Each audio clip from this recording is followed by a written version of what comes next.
उत्तर प्रदेश सरकार के मुख्यमंत्री युवा उद्यमी योजना की नई गति देने के उद्देश्य से राजधानी लखनऊ में 2 दिवसीय कॉन्क्लेव और एक्सपो का आयोजन किया गया, जिसका उद्घाटन मुख्यमंत्री योगी आदित्यनाथ ने किया। इस मौके पर उन्होंने यूपी मार्ट पोर्टल को बटन दबाकर लॉन्च किया और युवाओं को स्वरोजगार के प्रति प्रोत्साहित करने वाली योजनाओं की जानकारी साझा की। योगी सरकार के मंत्री राजेश सच्चान ने भी कहा कि हमारा लक्ष्य है 1 साल में 1 लाख और अगले 10 सालों में 10 लाख युवाओं को इस योजना से जोड़ा जाए। ये योजना युवाओं को जॉब देने वाली नहीं बल्कि जॉब देने वाले बनाने की शिक्षा में एक सशक्त कदम है। एम युवा उद्यमी की उन 5 युवाओं ने आप सबके सामने प्रस्तुत किया। आपने देखा होगा ये पांचों अलग अलग सेक्टर में सीएम युवा उद्यमी स्कीम से लाभान्वित हुए हैं। एक ऐसी स्कीम जो ब्याज मुक्त है, यानी ब्याज गवर्नमेंट देगी। जो गारंटी मुक्त है, यानी आपको गारंटी नहीं देनी है, आपके अभिभावक को नहीं देनी है, गारंटी भी राज्य सरकार देगी। और इन सब के साथ साथ जितनी आप पूंजी लेंगे उसका 10% मार्जिन मनी का भी लाभ राज्य सरकार आपको उपलब्ध करवा रही है।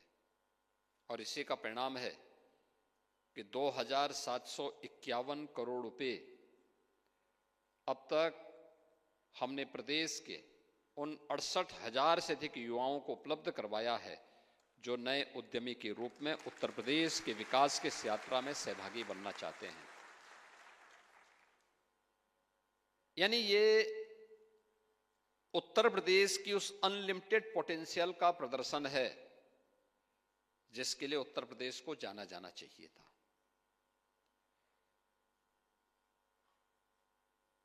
मैं इन सब की उन सफल कहानी को देख रहा था, सुन रहा था, कितना उत्साह झलक रहा था उनके चेहरे पर। और ऐसे ही लाखों युवा उत्तर प्रदेश के अंदर हैं, जो लोग अलग अलग सेक्टर में, अक्सर होता है हम लोग जानकारी न होने के नाते या तो हम नकल करने का प्रयास करते हैं। हमने देखा कोई व्यक्ति इस काम को कर रहा है तो हम भी वह काम करने लगते हैं, हमें जानकारी कुछ नहीं होती। हमारा युवा जब विश्वविद्यालयों में अध्ययन करता है तो विश्वविद्यालय अपने आप में एक टापू बन गए हैं। उनका देश और दुनिया से संबंध एक प्रकार से टूट सा जाता है। उन्हें न सेंट्रल गवर्नमेंट की न ही स्टेट गवर्नमेंट की किसी स्कीम के बारे में, किसी पॉलिसी के बारे में जानकारी नहीं होती। परिणाम क्या है? जब युवा वहां से निकलता है, एक चौराहे पे खड़ा होकर असमंजस की स्थिति में होता है। वह मार्केट में देखता है ये स्कीम है, बिना ट्रेनिंग के जब वह लोन ले लेता है तो एक समय उस पर कर्जा बढ़ने लगता है। निराशा उसके सामने आती है। बिजनेस की जानकारी न होने के नाते उसके सामने मन आता है कि अब मैं इसमें पलायन कर जाऊं, लेकिन देर हो चुकी होती है। ऐसे ही बहुत सारे युवा हैं जो अपना काम शुरू करना चाहते हैं लेकिन पूंजी नहीं है। इन सब की समस्या का समाधान है सीएम युवा उद्यमी स्कीम और आज का ये सीएम युवा कॉन्क्लेव, जिसमें एक साथ सभी स्टेक होल्डर एक मंच पर आ गए हैं। आपको लोन मिल गया तो मशीनरी कहां मिलेगी? बाहर लगी हुई एग्जीबिशन उसमें आपका मार्गदर्शन कर रही है। बिजनेस ऑन व्हील किया जा सकता है। यह आवश्यक नहीं कि आप स्ट्रीट वेंडर की तरह एक जगह पे ही अपना ठेला लगा करके और बिजनेस करने के लिए आप भी निकलें। आपको स्टैंडर्ड थोड़ा बढ़ा देगा वो आपके। और स्टैंडर्ड को बढ़ाएंगे तो स्वाभाविक रूप से आपको भी कार्य करने में लीक से हट करके कुछ नयापन जब भी आप करेंगे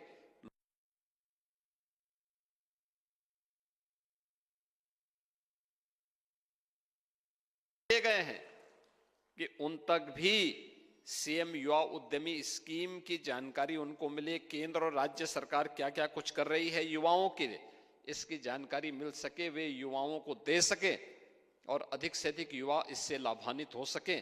आज उस कार्यक्रम के साथ जुड़ने का और इसके बाद जब पैनल डिस्कशन होंगे इसके बाद के सत्रों में, तो विभिन्न विश्वविद्यालयों के द्वारा, उस क्षेत्र के विशेषज्ञों के द्वारा, बैंकर्स के द्वारा इसके बारे में आपके अपने अनुभव के लाभ के साथ साथ अलग अलग जो स्टेक होल्डर्स हैं उनके द्वारा भी आपको यहां पर उन सुविधाओं के बारे में अवगत कराया जाएगा जो आसानी से आपको एक जगह उपलब्ध हो सकती है। अक्सर होता क्या है, हमें जानकारी नहीं होती।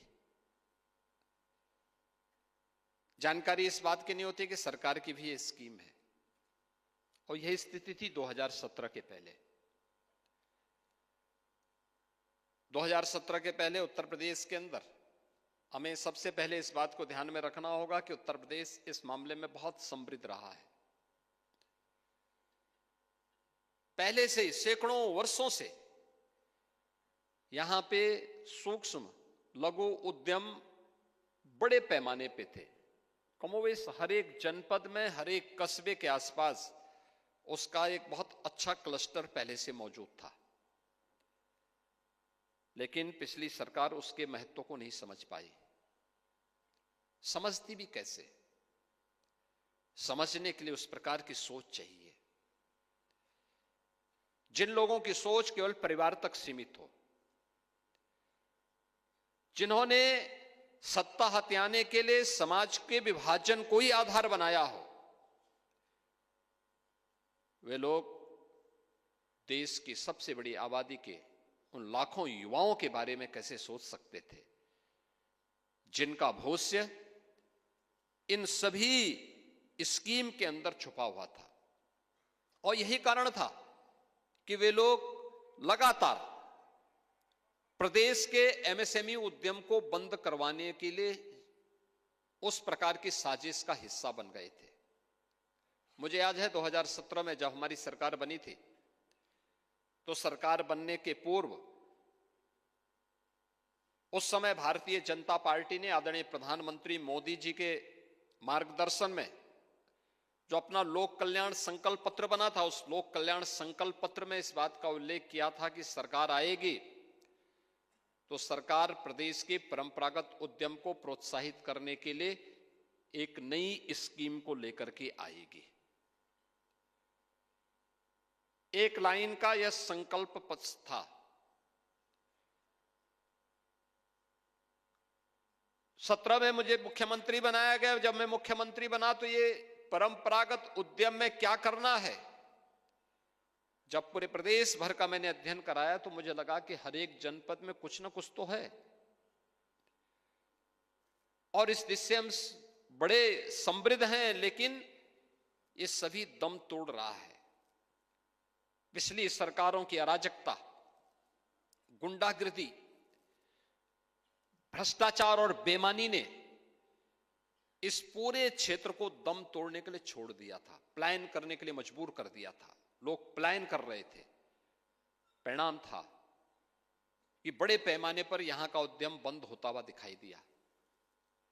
हस्तशिल्पी भाग रहे थे, कारीगर हतोत्साहित थे, वे दूसरे कार्यों को ढूंढ रहे थे।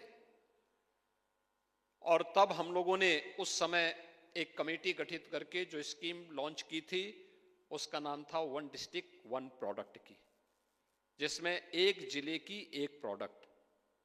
और आज वन डिस्ट्रिक्ट वन प्रोडक्ट के स्कीम देश के अंदर एक ब्रांड बनी है, पूरे देश के अंदर एक ब्रांड है इसकी। आत्मनिर्भर भारत की आधारशिला कोई स्कीम बनी है तो वन डिस्ट्रिक्ट वन प्रोडक्ट की बनी है, जिसके बारे में आदरणीय प्रधानमंत्री जी कहते हैं vocal for local. Uttar Pradesh के एक्सपोर्ट को अकेली इस स्कीम ने 86,000 करोड़ रुपए से बढ़ाकर के 2 लाख करोड़ रुपए से ऊपर कर दिया है। उत्तर प्रदेश जैसे राज्य में जहां हर तीसरे दिन दंगा होता था, सरेराह गुंडागर्दी होती थी, जब व्यक्ति ही सुरक्षित नहीं तो उसकी पूंजी क्या सुरक्षित रहेगी। कोई उद्यमी आता नहीं था, जो था भी वह प्लान करने के लिए मजबूर होता था। ये उत्तर प्रदेश की 2017 के पहले की तस्वीर है।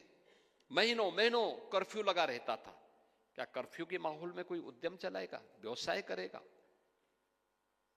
काम के लिए बाहर निकलेगा? ये उस समय की स्थिति थी। और जब हमने ओडीओपी लॉन्च की, सबसे पहले इसकी तारीफ की थी, इसकी सराहना की थी प्रधानमंत्री मोदी जी ने, कि यही हमने लोक कल्याण संकल्प पत्र में कहा था कि परंपरागत उद्यम को प्रोत्साहित करेंगे। याद रखना, परंपरागत उद्यम का मतलब देश के अंदर और खास तौर पर उत्तर प्रदेश जैसे राज्य में कृषि के बाद सर्वाधिक रोजगार देने वाला कोई क्षेत्र है तो वह है एमएसएमई का क्षेत्र। उत्तर प्रदेश में 3 करोड़ के आसपास किसान हैं और अकेले एमएसएमई क्षेत्र में 1.25 करोड़ लोगों को रोजगार प्राप्त हुआ है।